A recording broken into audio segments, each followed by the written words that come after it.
ബഹുമാനപ്പെട്ട കേരള മുഖ്യമന്ത്രി VD. Satheesan sir 90 വയസ്സായ ഈ വയോധികന്റെ അപേക്ഷ കാണാതിരിക്കരുത്.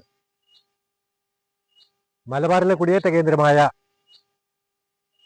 മലമടക്കുകളിൽ ഗ്രാമീണ മേഖലകളിലെല്ലാം ഇപ്പോൾ വന്യമൃഗ ശല്യം അതിരൂക്ഷമായിരിക്കുന്നു. ഒരു കാലത്ത് ഭക്ഷ്യവിളകളായ കപ്പ, ചേമ്പ്, ചേന, വാഴ, മരച്ചീനി ഇവയൊക്കെ ധാരാളമായി കൃഷി ചെയ്തിരുന്ന, അങ്ങനെ ഭക്ഷ്യോൽപ്പന്നങ്ങൾ ഉൽപ്പാദിപ്പിച്ചിരുന്ന ഈ പ്രദേശങ്ങളെല്ലാം ഇന്ന് ശൂന്യമായിരിക്കുന്നു. ഒരു 100 കപ്പയിട്ടാൽ അല്ലെങ്കിൽ പുരയോട് ചേർന്ന് അടവാക്കിക്കൊണ്ട് വേലി കെട്ടി, പ്ലാസ്റ്റിക് ഗ്രീൻ നെറ്റൊക്കെ ഉപയോഗിച്ച് വേലി കെട്ടി ഒരു 50 കപ്പയിട്ട് രക്ഷിക്കാമെന്ന് വിചാരിച്ചാലും ഒരു സമയം പന്നി വന്ന് കർഷകന് അത് അനുഭവിക്കാൻ യോഗമില്ലാത്ത അവസ്ഥയിലേക്ക് കാര്യങ്ങൾ നീങ്ങിയിരിക്കുന്നു. എല്ലാ പ്രദേശങ്ങളിലും ഗ്രാമീണ മേഖലകളിൽ, പ്രത്യേകിച്ച് മലയോര മേഖലകളിൽ കാട് പിടിച്ച് തരിശായി കിടക്കുന്ന കൃഷിഭൂമി ഒരുപാട് സ്ഥലങ്ങളുണ്ട്. ഇവിടെയെല്ലാം വന്യമൃഗങ്ങൾ അധിവസിക്കുന്ന സ്ഥലങ്ങളായി മാറി. കർഷകൻ വളരെ ദുരിതത്തിലാണ്. ഭക്ഷ്യവിളകൾ ഒന്നും കൃഷി ചെയ്യാൻ സാധിക്കുന്നില്ല. അതുപോലെ കമുകും തയ്യ്, തെങ്ങും തയ്യ് ഇതൊക്കെ വെച്ചാൽ കൂട്ടമായി എത്തുന്ന പന്നിക്കൂട്ടങ്ങൾ ഇതെല്ലാം നശിപ്പിക്കുകയാണ്.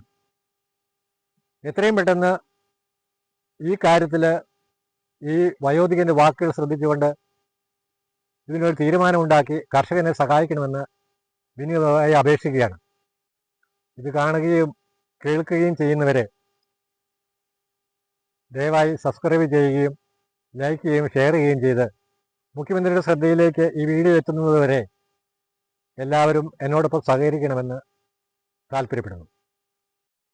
ഇതാണ് മലബാറിലെ കുടിയേറ്റക്കാരൻ കാനാട്ട് തോമസ് ചേട്ടൻ എന്ന് ഞങ്ങൾ അറിയപ്പെടുന്ന ഒരു ഹാസ്യ കഥാപാത്രം. എല്ലാം വളരെ സന്തോഷത്തോടെ ചിരിച്ചുകൊണ്ട് ജീവിതത്തെ നേരിട്ട പ്രായാധിക്യത്താൽ ഇപ്പോൾ ഒരു 85 വയസ്സോട് അടുത്തതേ ഉള്ളൂ. 85 വയസ്സ് അല്ലേ ഏട്ടാ? 85 വയസ്സ് അല്ലേ? എത്ര വയസ്സായി? 89.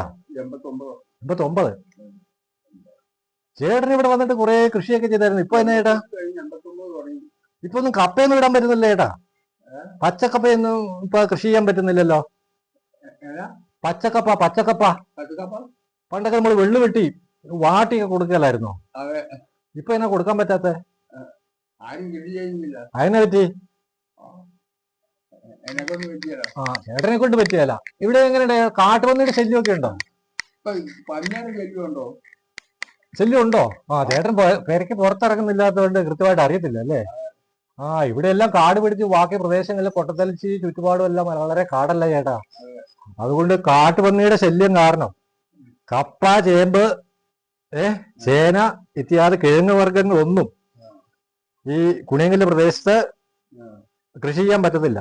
നമ്മൾ പണ്ട് വന്ന കാലത്ത്, ആരംഭകാലത്ത് ഇതൊക്കെയല്ലേ നമ്മൾ കൃഷി ചെയ്ത് നാട്ടു നോക്കിയാൽ പന്നി തരിക. പിന്നെ പണ്ടല്ലേ തോമസേട്ടൻ പറഞ്ഞ ഈ സർക്കാരിന് നിയമമൊന്നും ശരിയല്ല, കൃഷിയിടത്തിൽ ഇറങ്ങുന്ന കാട്ടുപന്നിയെ തല്ലിക്കൊന്ന് കൂട്ടാൻ വെച്ചാല് അത് ചേട്ടനല്ലേ പണ്ട് പറഞ്ഞത്?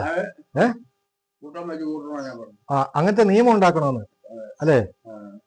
കർഷകന്റെ കൃഷിയിടത്തിൽ കയറുന്ന കാട്ടുപന്നിയെ, വന്യമൃഗങ്ങളെ തല്ലിക്കൊന്ന് കൂട്ടാൻ വെച്ച് കപ്പയ്ക്ക് കൂട്ടണമെന്ന് അഭിപ്രായമുള്ള ചേട്ടനാണ് എന്റെ മുന്നിലിരിക്കുന്നത്. പിന്നെ ഇപ്പോഴും അതെ. ഇപ്പൊ കാട്ടുപന്നിയെ പിടിച്ചാൽ കേസാണ്. പിടിച്ചാൽ കേസ്, തിന്നാ കേസ്.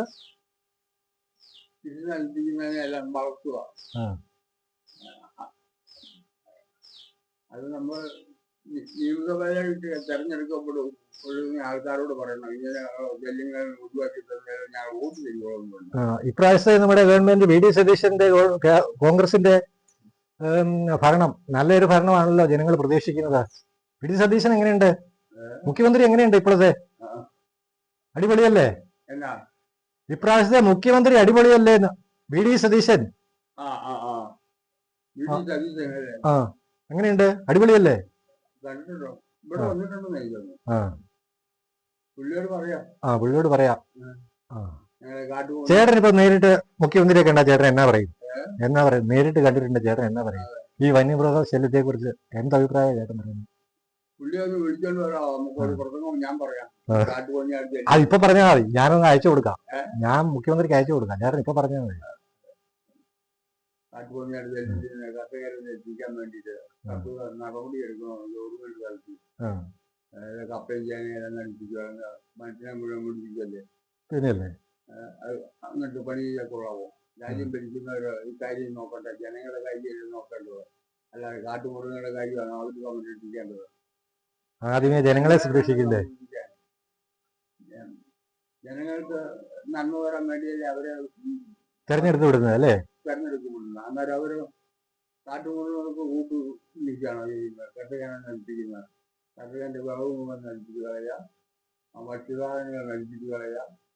അങ്ങനെ രാജ്യത്ത് പട്ടിണി ഉണ്ടാക്കാനാണ് അവരെ കിട്ടുന്നത്.